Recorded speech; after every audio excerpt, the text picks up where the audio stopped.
Welcome to the Steve Barkley Ponders Out Loud podcast.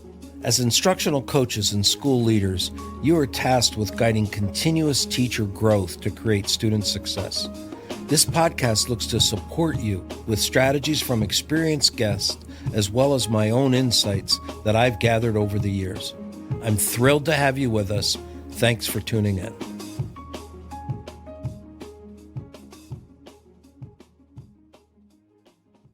Teacher leadership skills versus teacher leadership positions. I'm pondering out loud today with Carly Quiros. I connected with Carly after reading her ISTE ASCD blog post titled 3 Questions That Uncover Teacher Leadership. During a short conversation comparing our ideas, I knew she'd be a great guest for the podcast. Carly is a professional learning specialist with EdAdvance in Litchfield, Connecticut, and a doctoral student in curriculum and instruction at the University of Virginia. An English teacher by training, her work now focuses on supporting educator growth with particular emphasis on recognizing teacher leadership and fostering professional agency.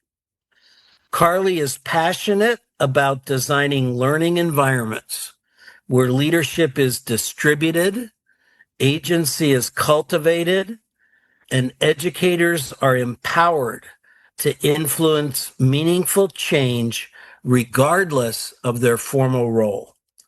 Welcome, Carly. Thanks so much for joining me. Hi, Steve. Thanks so much for the opportunity to chat. For starters, would you give us a description of your work as a professional learning specialist at EdAdvance? Yes, absolutely. So I am definitely a learner, and this is a role that allows me to support learning as someone who takes that learner stance. So my job really is to support professional learning with pre-K-12 partners that support the conditions for learners and learning to thrive. I'm often working with teachers, instructional coaches, school and district leaders. Sometimes this looks like working with beginning teachers who are in the first few years of their teaching career and the mentor teachers that support them. Sometimes it looks like working with school building leaders or district leaders who are designing systems of support for teacher evaluation or professional learning. And ultimately, I show up as a thinking partner in these partnerships where I'm looking to co-plan and co-facilitate and really support whatever's in the best interests of the districts. And I love it because I get to be a learner alongside in the journey and learn hopefully as much from the folks that I'm supporting as maybe they learn from what I bring to the conversation. You know, it's interesting because it's been a recent connection for me. I've always talked about the fact that when you can be in that coaching position, it's a learner role. And when I've worked with districts and they're interviewing people to decide who to hire for a coach, I suggest, the person who talks about how excited they are for what they're going to get to learn in this role versus the person who's so anxious to share everything that they're bringing to the role. That's where I'd look. But what I've really uncovered lately, and you use that the word reflection, you're in a position such as I'm frequently in, where we actually get a greater opportunity for the reflection than the people that we're working with. So it really does put us in this awesome learner spot. Absolutely. It would be so boring if you had all of the answers. And what a gift it is to be able to see and learn from different contexts and to be able to offer as kind of a point of information when others asks, what are you seeing out there? But to be able to have this portfolio of experiences to say, here's how they did it there, but here's how it looked here. And then to try to honor, because our district partners know their context best. So I love that. I actually used to describe years ago when people would ask me my job, I would say, I get on an airplane and I fly somewhere and I find out what the people in that school are doing.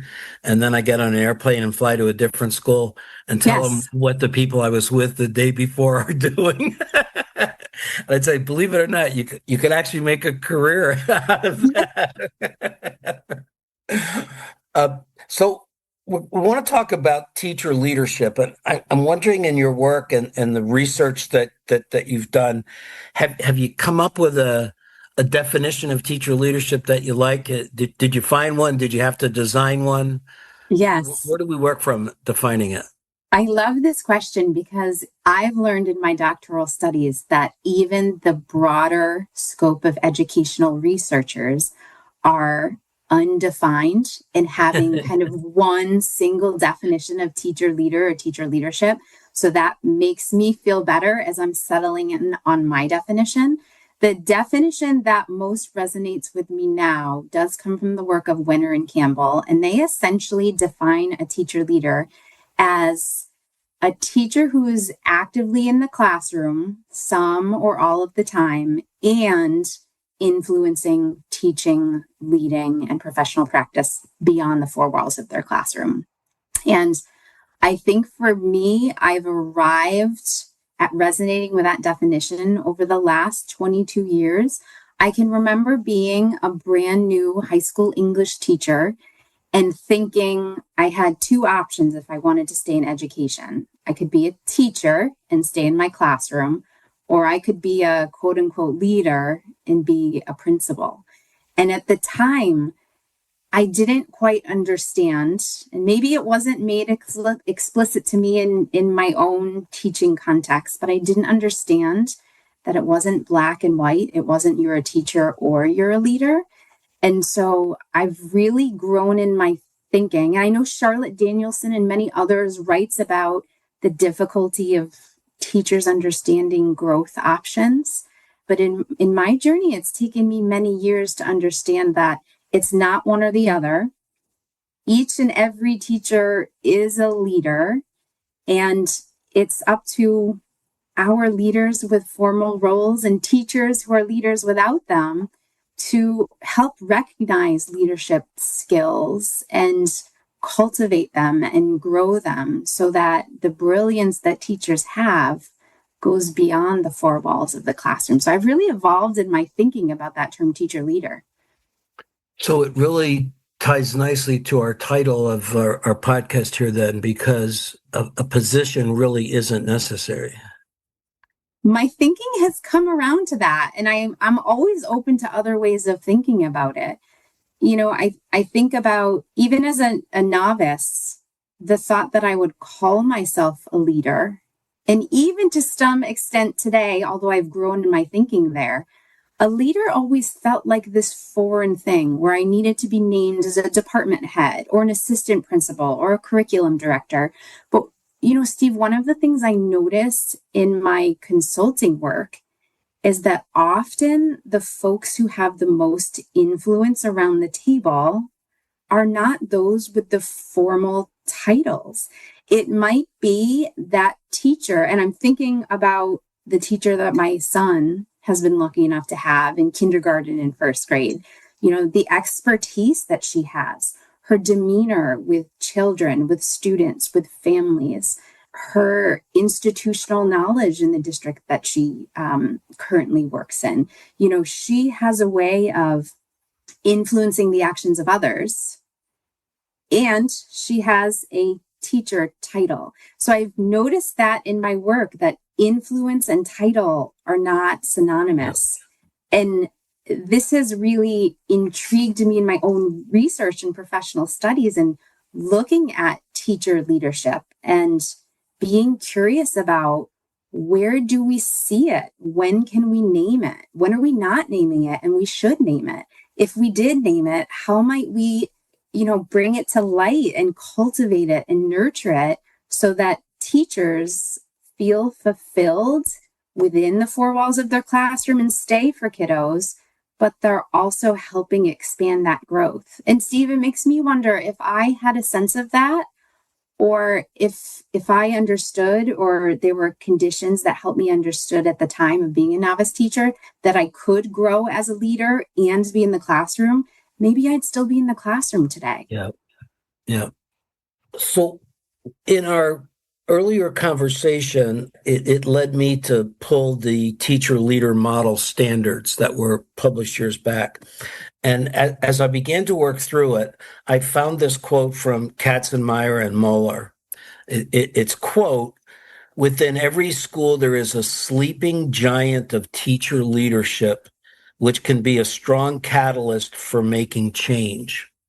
And it's from their book, Awakening the Sleeping Giant, Helping Teachers Develop as Leaders.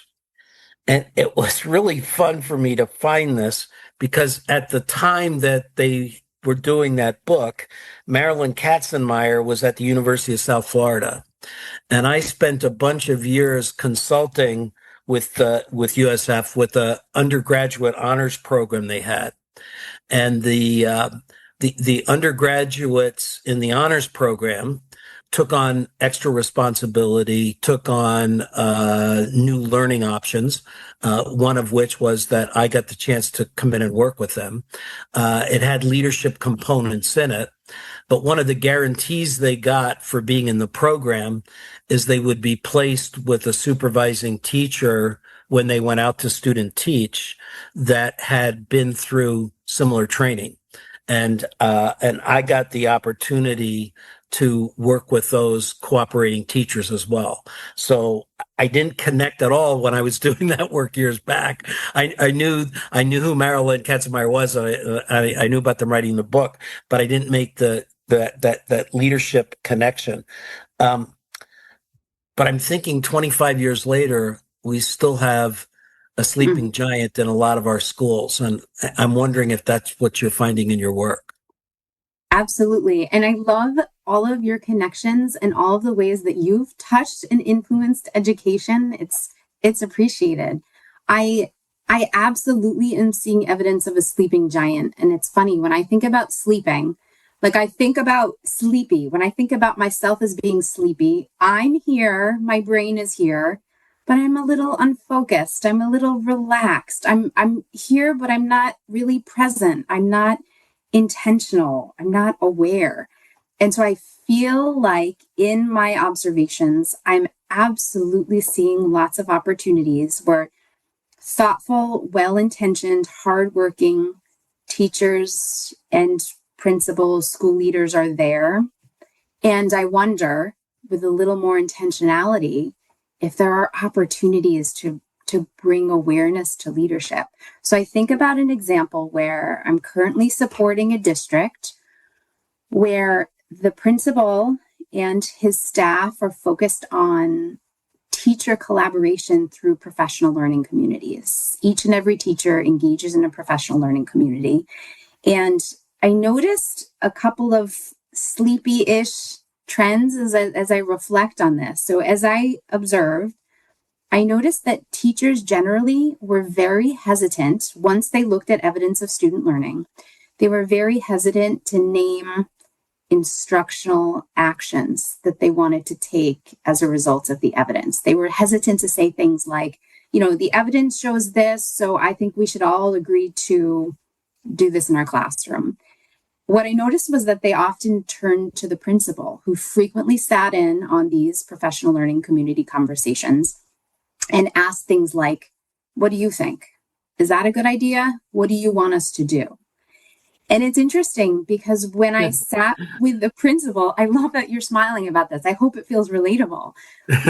When I sat with the principal afterwards, he said, I think, and this is practically verbatim, I think I unintentionally became the gatekeeper of good instruction.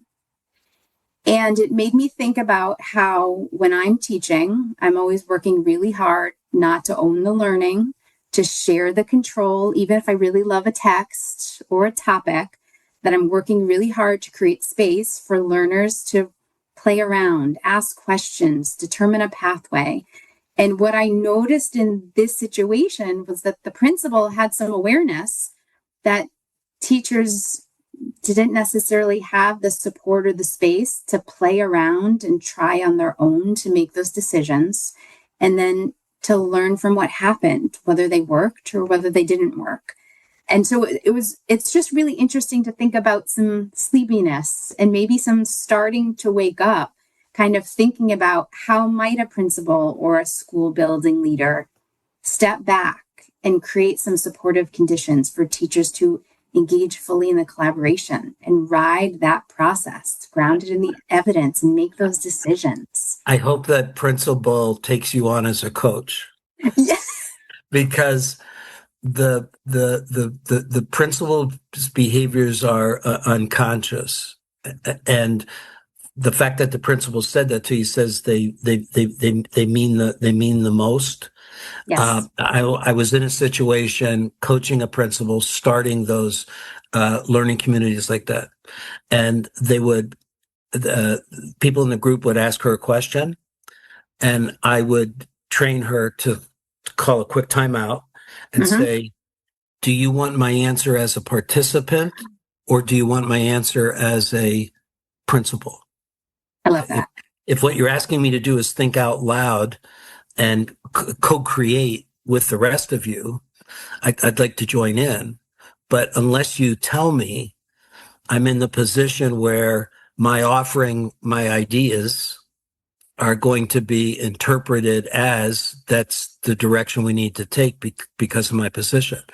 And I'm so glad you got there because before you did, as you first started talking about this piece, I was thinking that we have two problems with the sleeping giant.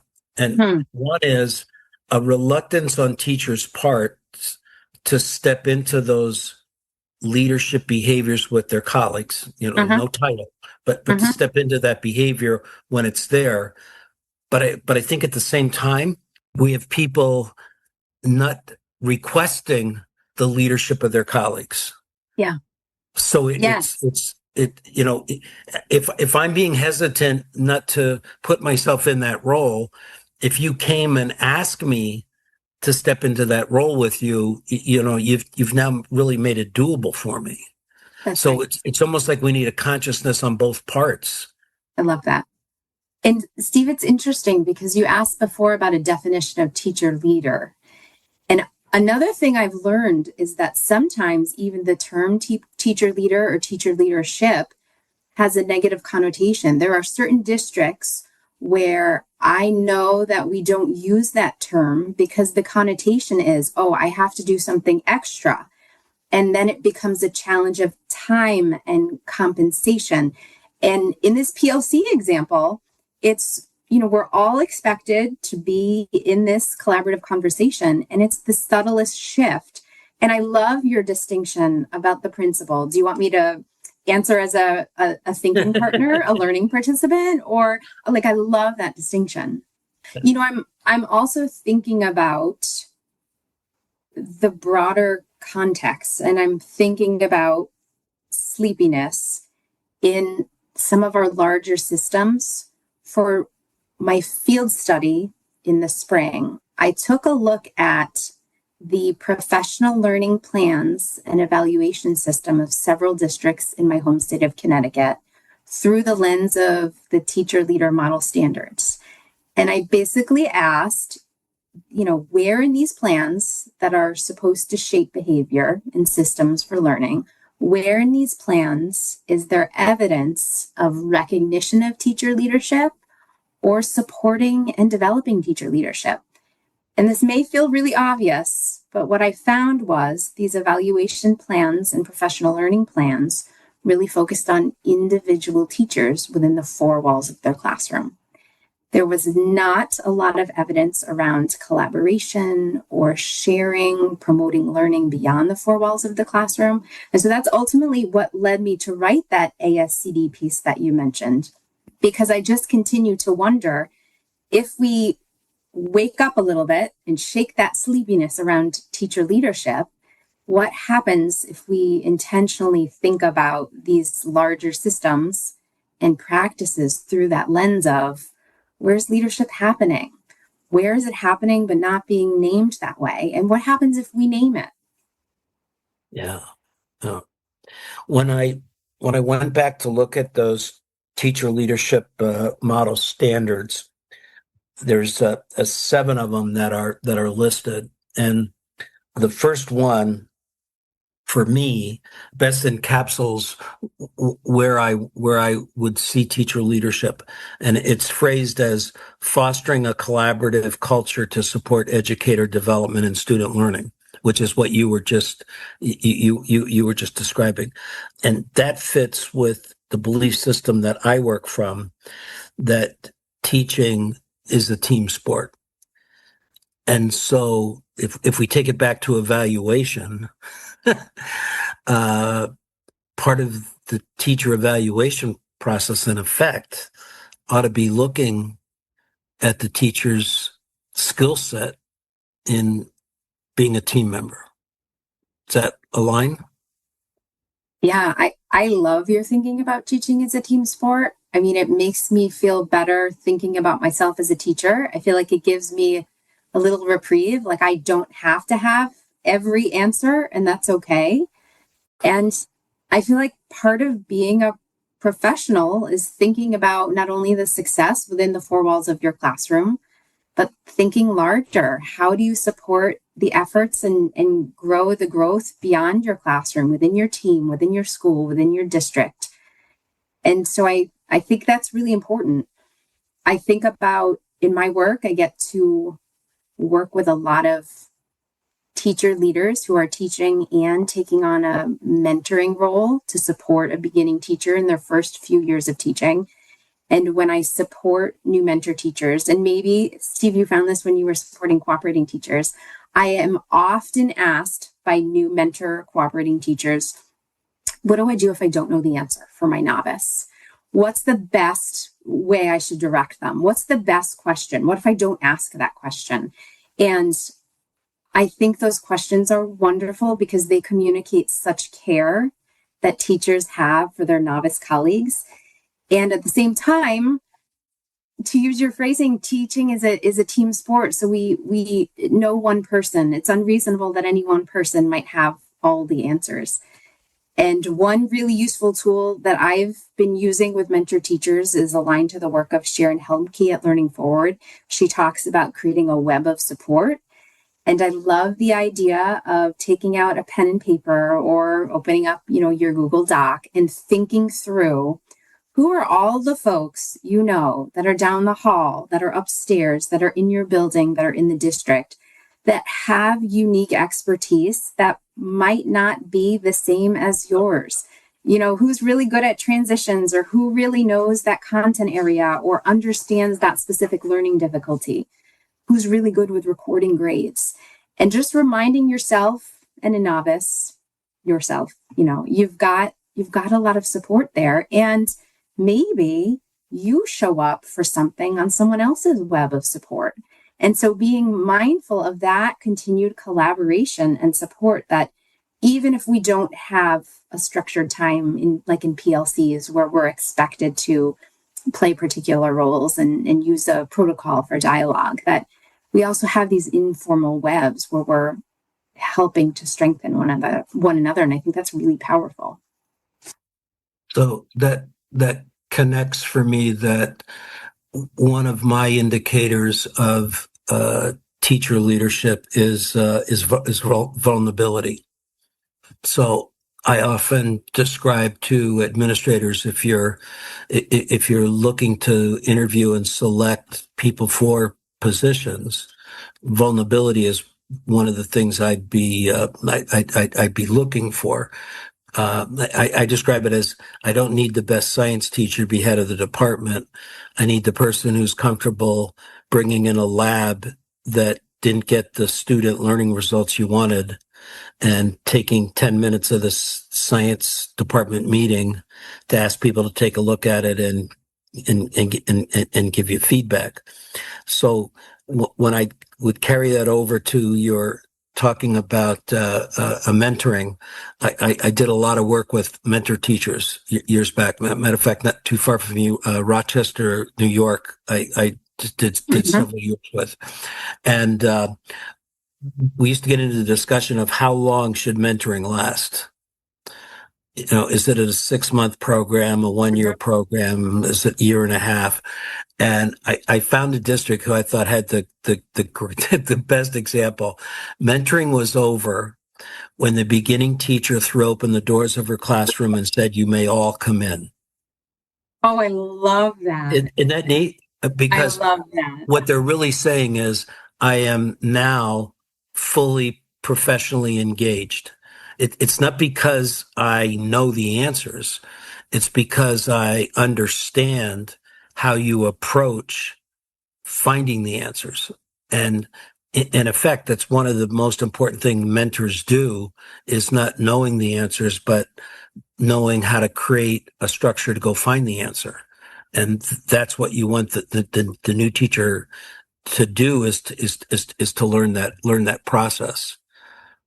I love that. And I love how you talk about that with vulnerability. I imagine that there was a lot of trust in those kinds of relationships with the novices and the mentors, where they really were trying and things were working and things weren't working. And they were really embracing that iterative process of learning and knowing that this is the professional practice, that you do it and you try it and you see how it goes and you reflect and you talk and you learn and then you do it all over again. And to do that in community sounds like a beautiful place. I encourage mentors to, if there's an instructional coach in their school, to invite the instructional coach to come and coach the mentor on an instructional lesson, but to have their beginning teacher sit in on it, because it now gives the mentor. So if we go back to what I was saying earlier about the leadership coming both ways, that now gives the mentor the opportunity to model how do you use a colleague, how do you use a support system to assist you in making the best things happen for kids. I love that. It makes the thinking visible. Yeah, powerful. There was another one of the standards that was identified was promoting professional learning for continuous improvement. And when I hear that, I say right on. But I also include field testing new hypotheses. I'm actually, I've got a district in New Hampshire. I'm working with their administrators the next 2 weeks on their teachers' professional growth plans, and suggesting that your strong teachers ought to be going into a professional growth plan that is an effect on a hypothesis, that they have an idea that they want to try out, that they think would extend student learning. They have reasons to believe it will work, but not certified. Here's the research I pulled that's guaranteeing this is going to work. So in effect, we want our strong teachers to be on and these I see as teacher leaders. They're researchers. They're breaking new ground. It doesn't have to be new ground for the world, but new ground for this school, this community, this group of kids. Yes, I love everything about what you just said. At EdAdvance, we would call this a CAPA cycle: collect, analyze, process, and act, where you're collecting information about what's happening in terms of teaching and learning. You're analyzing, you're thinking about it, you're thinking, do I have all the pieces? You're processing and planning what happens next, and then you're taking action and engaging in that reflective improvement cycle all over again. And in my doctoral studies, I'm learning to call this action research and applied research. I love how you talked about teacher as researcher. I think it's so helpful to acknowledge, as you said, that there's not one right way for every context. So you can have a sense of what the broader research says, and then use the information you have about your local context to make those decisions and build those skills. It makes me think, Steve, about right now in Connecticut, and I know across the United States, I'm noticing lots of districts who are implementing new reading programs that are aligned with the science of reading. And what I'm hearing teachers, especially the novice teachers that I'm supporting, saying are things like, my program tells me what to do and say. I don't need to plan lessons anymore. And I think now is a really important time to embrace exactly what you're talking about, this iterative process. Because while it might be really helpful to have a standards aligned resource with guidance and prompts and information, that resource doesn't know the child Bingo. that's sitting right Bingo, in bingo. front of you. Yeah. And so I feel like I'm having to revisit with some of the folks that I support those leadership skills of looking at your data, treating it like a baseline, thinking about your classroom as a laboratory where you're testing and reflecting, and then you're sharing those adjustments with your peers. And I think that that's a way to move from a compliant state to a place of that continuous improvement in learning that you talked about.